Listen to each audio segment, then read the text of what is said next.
Alors, bienvenue au 4e segment. Alors, c'est là qu'on va mettre les mains à la pâte. Donc, je vais faire une coiffure sur cheveux mi-longs. Donc, on va commencer, comme je vous expliquais, par la fondation dans les vidéos précédentes. Donc, je vais commencer par faire mes subdivisions. Donc, la première que je ferai, c'est du sommet de la tête à l'arrière de l'oreille. Donc, je vais dégager la section. Donc, comme je vous expliquais précédemment, pour cette fois-ci, pour ce chignon-là, je vais commencer par l'avant, ce qui est plutôt différent. À la base, on commence souvent vers l'arrière, mais dans ce cas-ci, ça sera par l'avant. Bon, toujours de l'autre côté, jusque derrière l'oreille, et j'isole.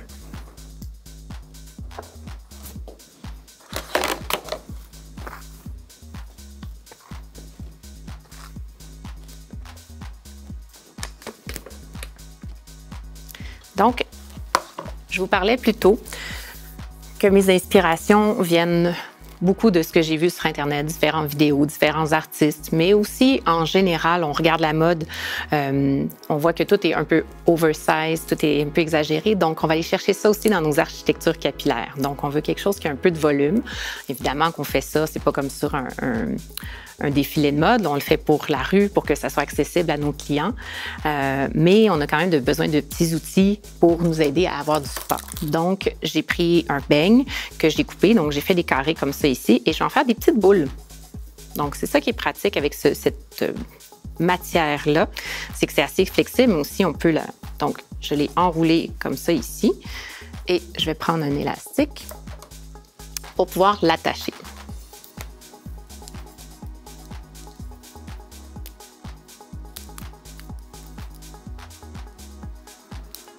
Donc, de cette façon-là, on obtient une jolie petite boule.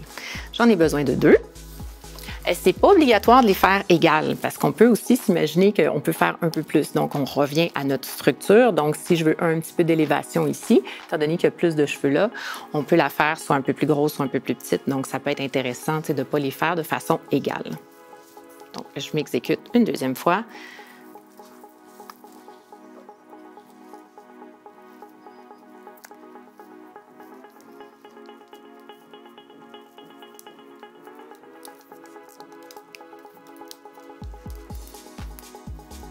À former ma petite boule. C'est nécessaire, on peut prendre 2 élastiques. Des fois, il ne faut pas ce qu'on veut, fait qu'on peut prendre un autre élastique, ça va fonctionner.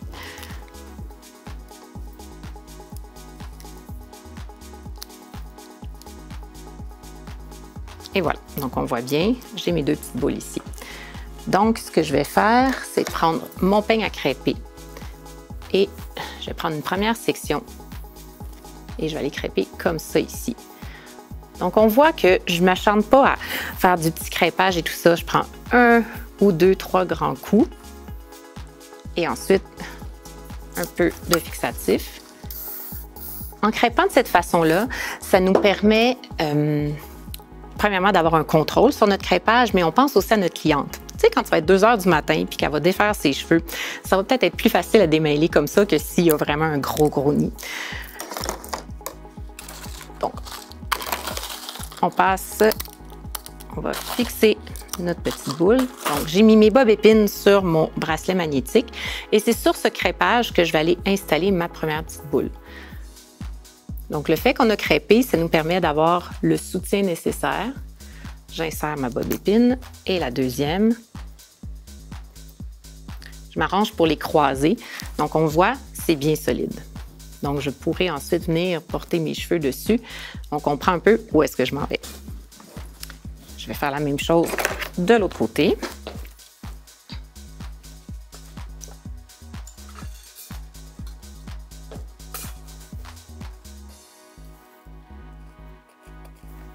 Donc, c'est là qu'il est important de voir par rapport à l'angle du visage ou qu'est-ce que je veux.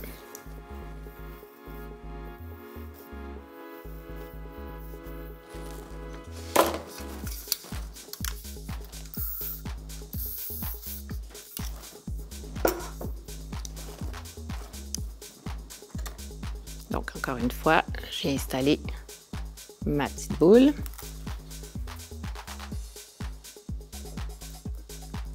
Parfois, certaines personnes me disent, certains coiffeurs me disent qu'ils ont de la difficulté avec la bob épine, pour l'ouvrir facilement.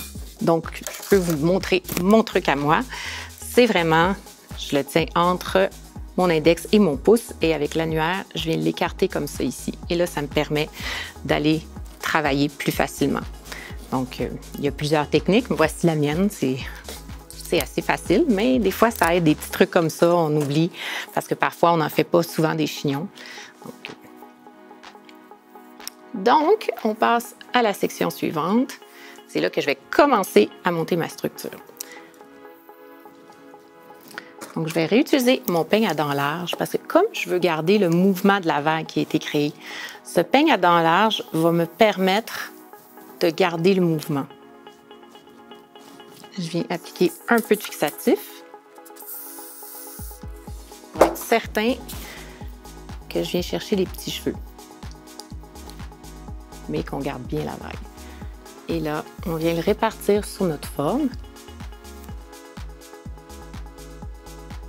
pour venir l'attacher juste au-dessus.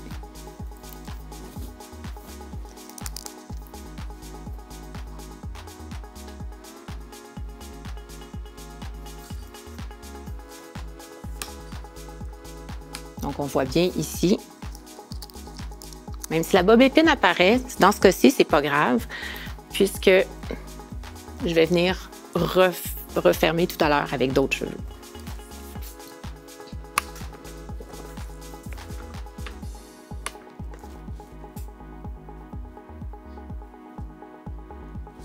Donc, je m'assure de bien couvrir.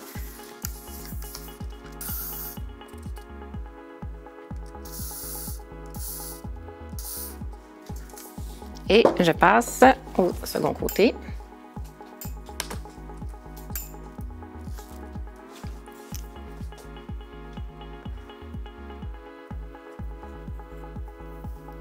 Je vais subdiviser. Comme je vous expliquais tout à l'heure, parfois on a tendance à prendre des trop grosses sections et c'est plus difficile à manier. Alors c'est pour ça que je vais garder cette partie-ci pour pouvoir aller chercher du volume ou je me laisse l'option de faire autre chose. Je crêpe à nouveau.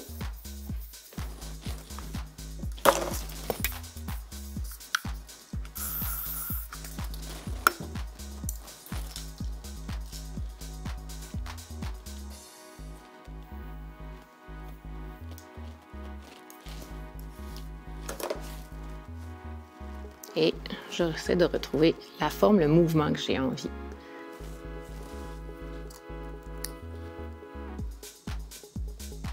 Et comme dans la section précédente, j'attache de la même façon à l'arrière.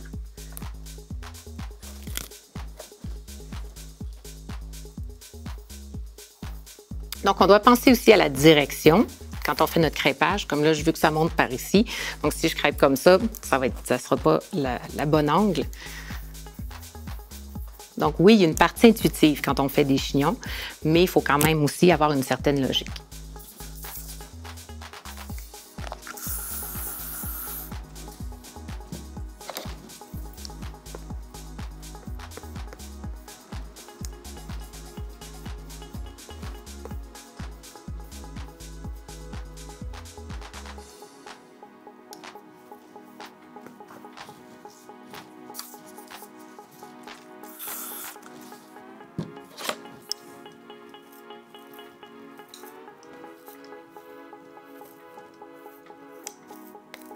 Donc, je m'assure que mon crêpage disparaisse le plus possible tout en faisant son travail.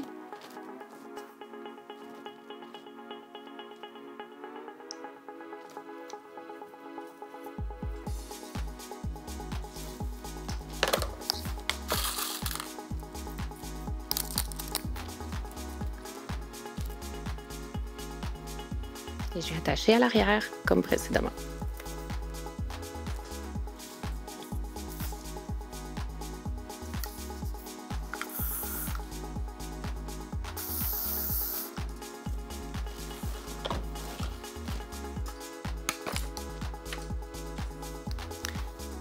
J'aime bien laisser quelques mèches tout un peu frivole autour du visage. Pas nécessairement à la base de l'oreille, mais ça peut être ailleurs. Ça aurait pu être ici aussi, à déterminer encore une fois avec votre cliente. Mais en général, pour un effet plus romantique, plus doux, souvent c'est ce qu'on cherche lorsqu'on fait des chignons. C'est quand même quelque chose qui est intéressant.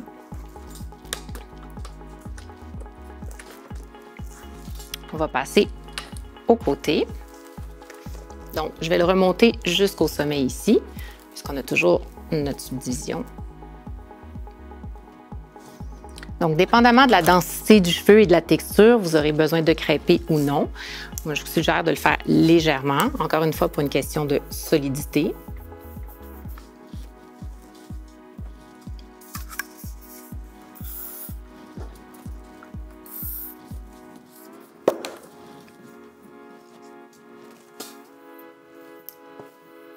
On n'oublie pas notre petite mèche.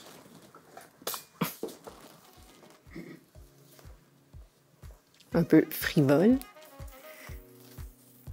Et je le remonte vers le sommet ici.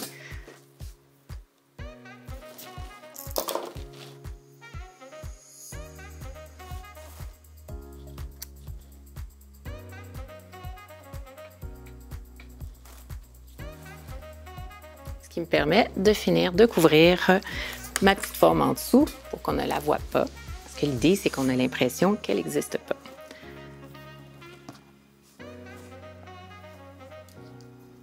Même chose pour l'autre côté.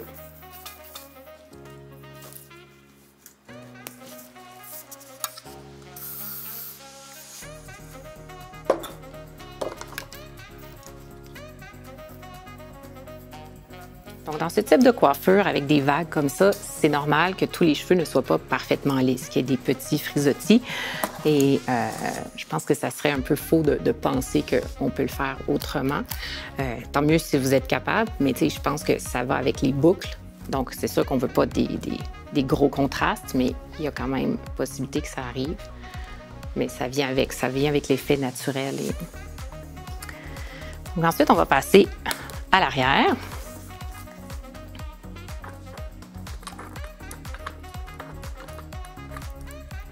Donc, on comprend bien qu'on parlait de structure et de forme dans les vidéos précédentes.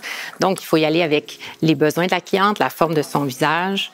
Bon, sur une marotte, c'est un peu différent, mais je vous disais aussi d'aller chercher du volume. Donc, si le volume est assez imposant ici, il faut quand même aller penser qu'on en a besoin là, parce que sinon, si on vient chercher du volume dans le bas ici, on peut comprendre que ça ferait un peu étrange au niveau de la forme, t'sais. Peut-être que dans certains cas, ça peut être souhaité. Certaines clientes sont plus audacieuses et elles ont envie de ce genre de contraste.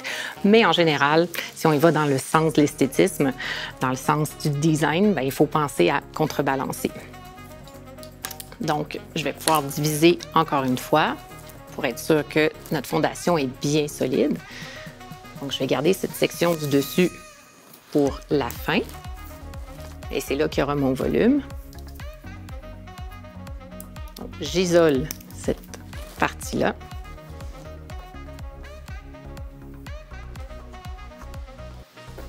Et ensuite, je fais une division centrale que je vais surélever.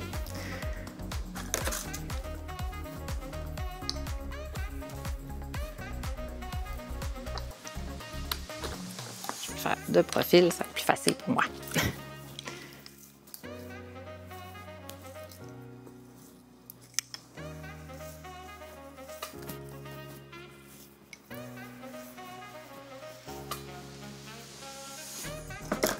Je vais prendre un petit élastique. Donc, ce que je vais aller faire, c'est former une boule avec les cheveux.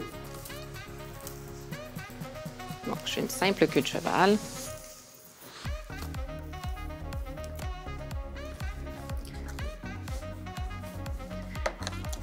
Que je vais crêper.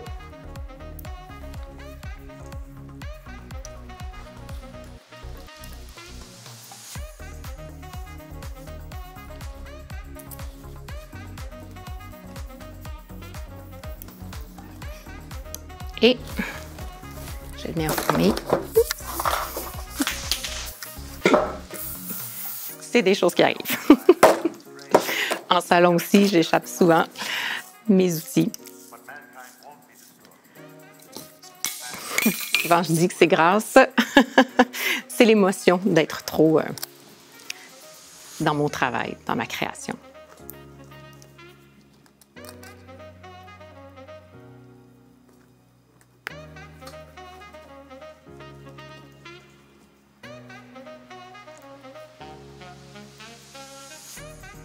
Donc, je m'assure encore une fois que ça tient bien.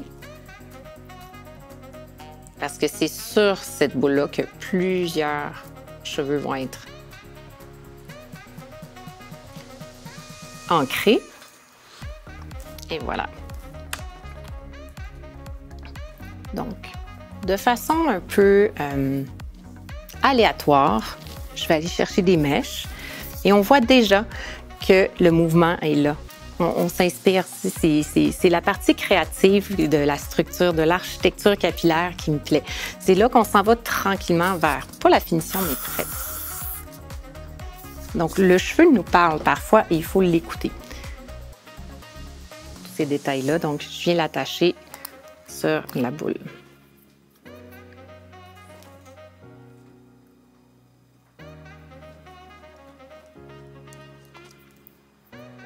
Donc, c'est là qu'on voit le côté aérien, romantique.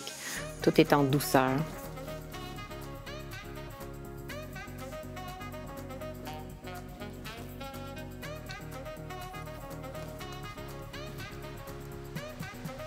On ne veut pas que ça soit parfait. On veut que ça soit juste comme il faut. Parce que la perfection, ça n'existe pas. Puis ça peut même être ennuyant. Ça, c'est mon point de vue. Mais l'idée, c'est de se rendre le mieux possible. Donc, c'est assez simple. Une fois qu'on a fait notre bonne base, une fois que notre fondation est bien établie, on a la possibilité de créer la plus belle architecture capillaire. Les clientes aussi, n'hésitez pas à utiliser le mot architecture capillaire. Les clientes vont trouver ça intéressant. C'est important de piquer leur curiosité pour qu'elles comprennent et qu'elles nous fassent confiance. Et moi, je l'ai testé en salon l'été dernier. J'ai eu plusieurs jeunes filles pour leur bal de finissant, des mariés, puis c'était comme « Oh wow! » Parce que quand on parle à une clientèle plus jeune de chignon, c'est ça, elles pensent que c'est encore, tu sais, que c'est encore très rigide, puis là, elles veulent seulement finalement avoir des boucles et des cheveux détachés qui parfois, malheureusement, ne tiennent pas toute la soirée. Alors là, en ayant ce terme-là, je pense que ça les amène ailleurs. Ça pique leur curiosité.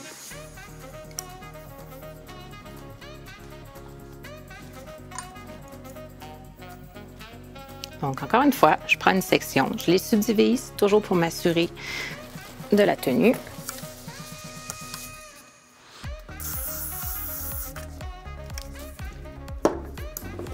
Et je suis le mouvement que la chevelure m'indique.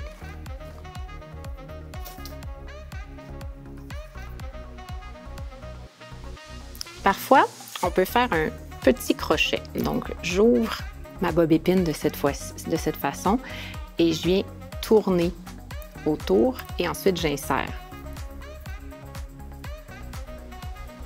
Donc, ça permet une solidité. Parce qu'on voit ici qu'on travaille dans un cheveu mi-long. Alors, parfois, on n'a pas assez de longueur pour avoir autant d'ampleur et de volume. Fait qu'en faisant ça, ça nous permet de solidifier puis de s'assurer que le volume va être là. Donc, la cliente a l'impression, et les gens qui la regardent ont l'impression qu'elle a le double de cheveux, ce qui est assez agréable habituellement. Donc, je fais un crêpage très souple.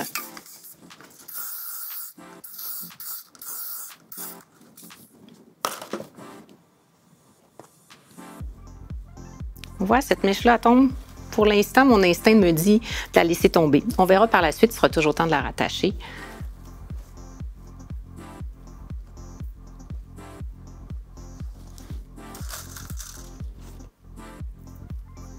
Donc, je refais mon petit truc du crochet.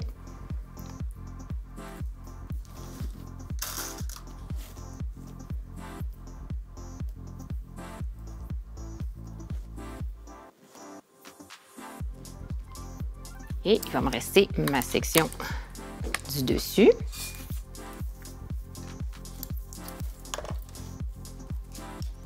Je viens peigner parce que là, à force de rabattre les mèches que j'avais du devant, tout ça, c'est un peu emmêlé. Donc, on va aller redonner une forme et un mouvement. Donc, à l'aide de mon peigne,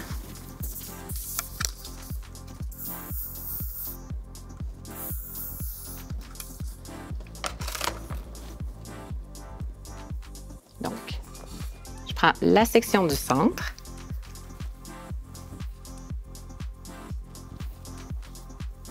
Et je viens légèrement pousser dessus de cette façon-là pour aller rechercher mon volume.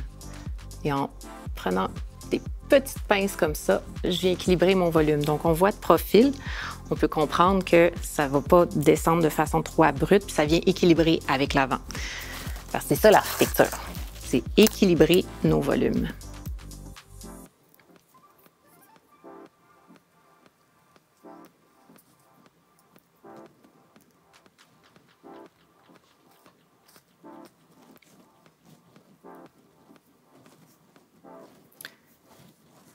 Je vais prendre un de mes côtés, que je viens encore une fois rabattre juste en dessous de mon volume. Donc, tout s'entremêle de façon organique.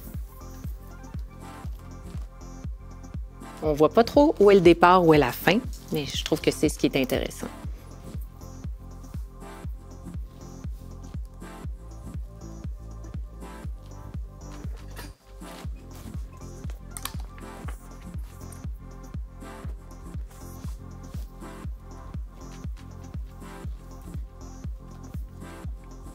Même chose de l'autre côté.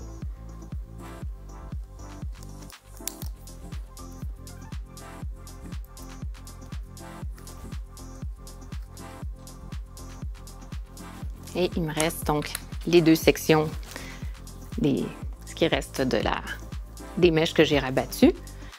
Et là,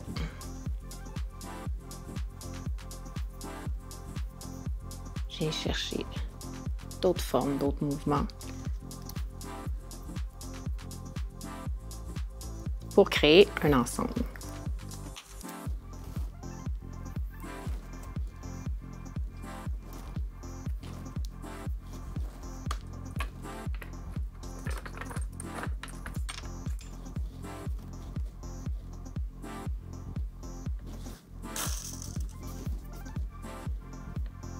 Donc, j'ai cherché ma petite pointe que je vais aller cacher à l'intérieur ici. Donc, encore une fois, pour donner cette illusion qu'on ne sait pas où ça commence et où ça se termine.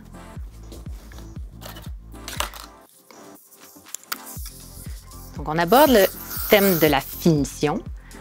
Donc, oui, on accepte qu'il y ait des petits cheveux frivoles, mais on veut quand même qu'il n'y en ait pas trop. Donc, j'aime beaucoup utiliser mon peigne à tige. Je peux même mettre un peu de fixatif dessus et venir lisser la surface du cheveu.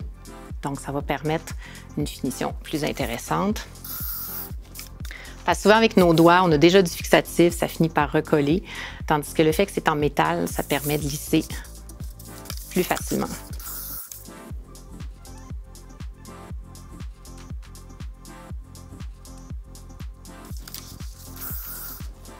Il faut prendre le temps de le faire. C'est ce qui va nous permettre un résultat beaucoup plus intéressant et plus professionnel.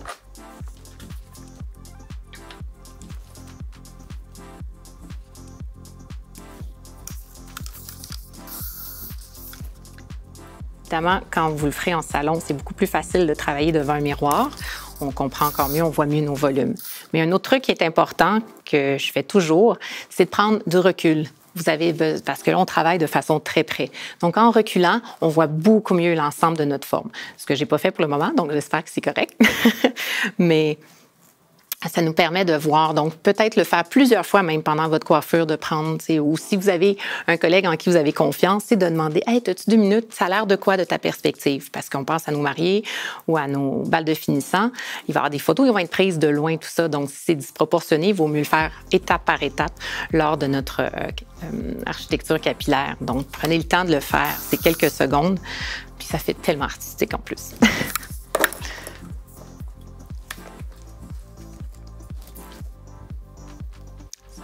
Quelques minutes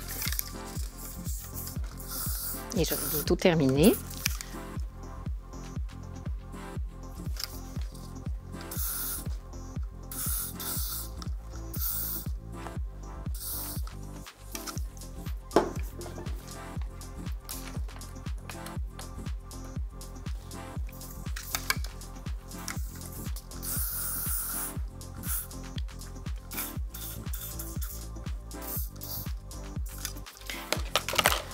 Et pour terminer,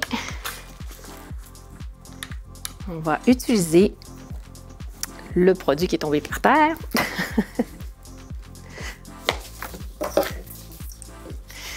Donc, le produit de Best Extreme Shine.